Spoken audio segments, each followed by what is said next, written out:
Réseau national va bientôt entreprendre des travaux majeurs sur son réseau ferroviaire au sud de Montréal. Ce réseau sert notamment au transport de pétrole lourd. La décision est applaudie par les élus qui ne sont pas pour autant rassurés, il faut le dire. Normand Grondin. Depuis le mois de juillet, des convois de pétrole lourd comme celui-ci circulent sur la rive sud de Montréal, souvent en bordure des quartiers résidentiels de Boucherville, Saint-Bruno-de-Montarville ou Varennes, entre autres. Les citoyens ont protesté, les élus également, mais le propriétaire du rail, l'ECN, n'a pas changé d'idée. Sauf qu'il a promis de rénover dès cet automne la voie ferrée qui s'étend de Saint-Lambert à Sorel-Tracy. Des travaux de 9 millions de dollars. Les travaux, essentiellement, visent à installer des équipements de détection le long de la voie ferrée, à remplacer approximativement 40 000 traverses de bois. On va également remplacer du ballast, qui sont les cailloux sur lesquels repose la voie ferrée. Le CN ajoute que la voie ferrée est déjà inspectée 2 fois par semaine et que les limites de vitesse sont respectées.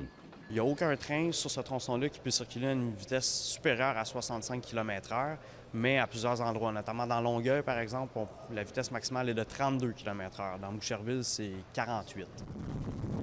Mais les élus de la région ont encore les images du drame de Lac-Mégantic en tête. À Longueuil, à Boucherville, à Saint-Bruno-de-Montarville, partout, on pense qu'il faut évaluer le coût économique, mais aussi humain, du transport de pétrole lourd en milieu urbain.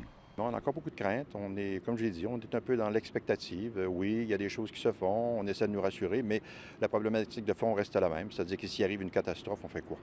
Je pense que c'est le processus le plus intelligent à faire, de voir toutes les possibilités, puis aussi le coût. Il y aura un coût au bout de la ligne.